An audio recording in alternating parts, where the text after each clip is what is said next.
Hey, Roger Martin here from Billings, Montana. I like Newt, and past Speaker of the House. He's very level-headed, very calm. Here's what he's got to say about this Roger Stone and lesser sentence.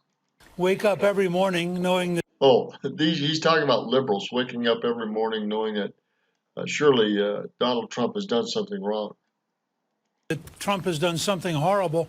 They just don't know what it is yet, but they're confident they'll find it during the day.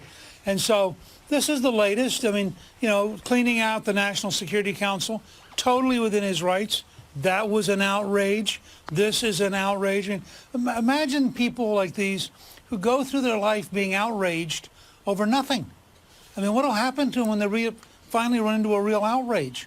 You'll notice, by the way. What will happen to them when they come into a real outrage? Funny. That when Hillary Clinton's staffer takes a hammer to physically destroy the hard drive of a computer, which I would have thought was obstruction of justice, nothing happens. We have had no action yet on the FBI agents who lied to the FISA court, which is, by the way, also a felony and very certainly comparable to what Stone is being attacked for. But you get on this list and somehow, if you're a conservative, and Sidney Powell's written 2 books on this from the standpoint of having worked in the Justice Department, that the level of corruption among some of the career professionals is amazing, and they're perfectly willing to use that bias. This case with Stone is truly absurd, as the former acting attorney general pointed out. For a guy for whom this is a first offense, a nonviolent offense, not drug-related, not violent crime-related, to be given as a recommendation the maximum sentence is truly extraordinary. So I guess that. See, no drug offense, no violent crime offense, yet a maximum sentence. Truly extraordinary, quote unquote. Absolutely correct.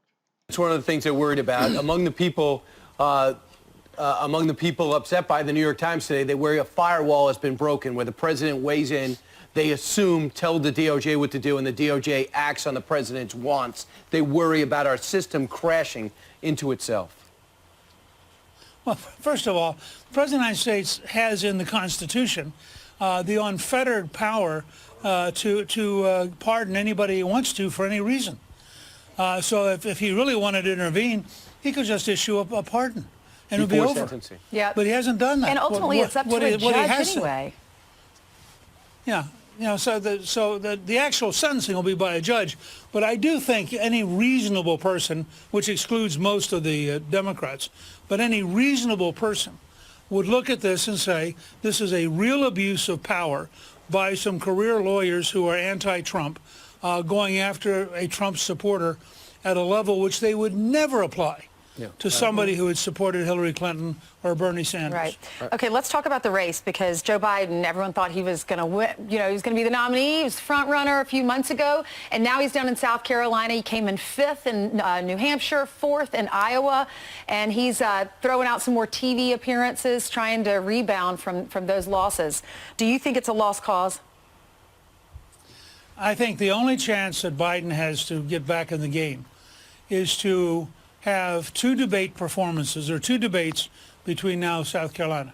He has to be so up on his game, so aggressive, so practiced, so willing to slug it out, that people look up and go, wow, that's the Joe Biden I wasn't aware of.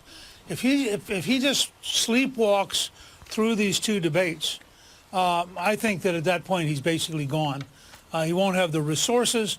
He won't be able to compete. And I've seen no indication yet that they understand that this is life and death for his career, and that the only way he can turn it around is to stand on the same stage with Buttigieg and Klobuchar and Sanders and beat them and be convincing that he's the right guy. And I doubt very much if he's capable of doing that. Well, I doubt very much if he's capable of doing that. I'm gonna let it there. I think Biden is dead. I just think old Sleepy Joe is going to prove that, and I think his supporters are going to be greatly disappointed. This is Roger Martin from Billings, Montana. I like Fox News and some of their comments and commentators, especially Newt Gingrich. It's great to see him. He just says it flat out.